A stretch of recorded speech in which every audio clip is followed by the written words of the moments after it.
സ്പെയിനിൽ സ്റ്റുഡന്റ് ആയിട്ട് വന്നു കഴിഞ്ഞാൽ എത്ര മന്ത്ലി എക്സ്പെൻസസ് ആവും? ഫീസും കാര്യങ്ങളൊക്കെ മാറ്റി വെച്ചിട്ട് ഇവിടുത്തെ ലിവിംഗ് എക്സ്പെൻസസ് മാത്രം നോക്കുവാണെങ്കിൽ അക്കോമഡേഷൻ, ട്രാവൽ, ഫുഡ് ഈ മൂന്ന് കാര്യങ്ങളെ കുറിച്ച് നമുക്കൊന്ന് സംസാരിക്കാം. ഫസ്റ്റ് വരുന്നതാണ് അക്കോമഡേഷൻ. ഒരു സ്റ്റുഡന്റ് ആദ്യമായിട്ട് വരികയാണെങ്കിൽ കോളേജിന്റെ ഹോസ്റ്റലിലായിരിക്കും അവർ തങ്ങുക. അങ്ങനെയാകുമ്പോൾ 300 to 400 യൂറോ വരെയാണ് ഒരു മാസത്തെ അക്കോമഡേഷൻ എന്ന് പറയുന്നത്. ഒരു 3 months കഴിഞ്ഞിട്ട് നിങ്ങൾക്ക് ഇൻഡിപെൻഡന്റ് ആയിട്ട് മാറാൻ കഴിയുവാണെങ്കിൽ ഷെയർ അപ്പാർട്ട്മെന്റ് ധാരാളം കിട്ടും. അങ്ങനെ മാറിക്കഴിഞ്ഞാൽ 150 to 200 വരെ റേഞ്ച് വരും. ഇനി വല്ല മലയാളികളുടെ ഫാമിലി അക്കോമഡേഷൻ ആണോ ചൂസ് ചെയ്യണമെങ്കിൽ 100 to 150 ഇങ്ങനെയാണ് അക്കോമഡേഷന്റെ ലെവൽ. ഫാമിലി അക്കോമഡേഷൻ ആണെങ്കിൽ കുറച്ച് ഡ്രോബാക്കുകൾ ഉണ്ട്. എൻവയോൺമെന്റ് രജിസ്റ്റർ ചെയ്യാനായിട്ട് പ്രോബ്ലം വരും ഫാമിലി അക്കോമഡേഷൻ ആകുമ്പോൾ. പിന്നെ നിങ്ങൾക്ക് ബെറ്റർ എന്ന് പറയാനായിട്ട് ഷെയറിംഗ് അപ്പാർട്ട്മെന്റ് ആണ്. അങ്ങനെ നോക്കുകയാണെങ്കിൽ 150 to 200 റേഞ്ച്. ഈ ഒരു റേഞ്ച് പറയുന്ന സമയത്തും ഞാനൊരു കാര്യം കൂടി ഓർമ്മിപ്പിക്കുന്നു. വില്ലേജും ടൗൺ ആകുമ്പോൾ 30 to 50 യൂറോന്റെ ഡിഫറൻസ് ഉണ്ടാകും. പക്ഷേ എങ്കിലും 150 to 200 റേഞ്ചിൽ മാക്സിമം നിങ്ങൾക്ക് അക്കോമഡേഷൻ കിട്ടും. ഇതാണ് അക്കോമഡേഷന്റെ ഏകദേശ എക്സ്പെൻസസ് വരുന്നത്.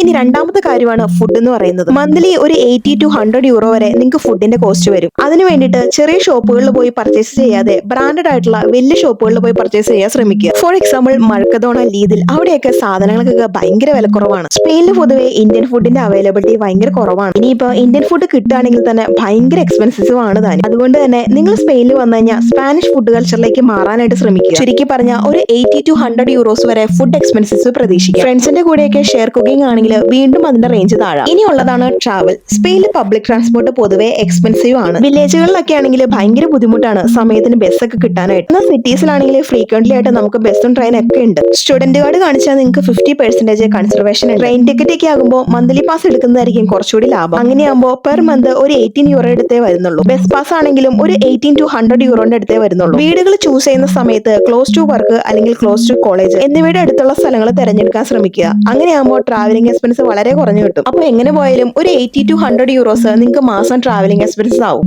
ഈ മൂന്ന് എക്സ്പെൻസസ് ആണ് നിങ്ങൾക്ക് മെയിൻ ആയിട്ട് വരുന്നത്. അക്കോമഡേഷൻ ഒരു 150 to 200, ട്രാവൽ ഒരു 80 to 100, ഫുഡ് ഒരു 80 to 100. പക്ഷെ ഇതല്ലാതെ നിങ്ങൾ പുറത്തൊക്കെ പോയി ഫുഡ് കഴിക്കുകയാണെങ്കിൽ ഈ എക്സ്പെൻസ് ഇവിടെ ഒന്നും നിൽക്കില്ല. കാരണം പുറത്ത് പോയി ഫുഡ് കഴിക്കുകയാണെങ്കിൽ 25-30 റേഞ്ചിലായിരിക്കും ഒരാളുടെ എക്സ്പെൻസസ് എന്ന് പറയാനായിട്ട്. പിന്നെ ഉള്ളത് ഡ്രസ്സ് മേടിക്കുക, ഷൂ മേടിക്കുക, കോസ്മെറ്റിക് ഐറ്റംസ് ഒക്കെ മേടിക്കുക. അതെല്ലാം നിങ്ങൾ ഡിപ്പെൻഡ് ചെയ്ത് തന്നെ ഇരിക്കും. ഓരോരുത്തരുടെ സ്റ്റൈൽ അനുസരിച്ചിട്ടാണ് അവർ വില കൂടിയ ബ്രാൻഡ്സും കാര്യങ്ങളൊക്കെ യൂസ് ചെയ്യുന്നത്. അതെല്ലാം ഓരോരുത്തരും ഡിപ്പെൻഡ് ആയിരിക്കും. അതുകൊണ്ട് തന്നെ ആ രീതിയിൽ നോക്കുകയാണെങ്കിൽ എത്രത്തോളം എക്സ്പെൻസസ് ആവുമെന്ന് എനിക്ക് കാൽക്കുലേറ്റ് ചെയ്ത് പറയാൻ പറ്റില്ല. മെയിൻ ആയിട്ടുള്ളത് ഫുഡ്, അക്കോമഡേഷൻ, ട്രാവൽ. പിന്നെയുള്ള എക്സ്ട്രാ എക്സ്പെൻസസ് ഒക്കെ നിങ്ങളെ മാത്രം ഡിപ്പെൻഡ് ചെയ്തിരിക്കും. സ്റ്റുഡൻസിന്റെ ലിവിംഗ് എക്സ്പെൻസിനെ കുറിച്ച് ഏകദേശം ഒരു ധാരണ നിങ്ങൾക്ക് കിട്ടിയെന്ന് വിചാരിക്കുന്നു. അപ്പോൾ സ്പെയിനിലെ മറ്റൊരു വിശേഷമായി വരുന്നവരേക്കും ചിൽ ദെൻ ടേക്ക് കെയർ. ബൈ.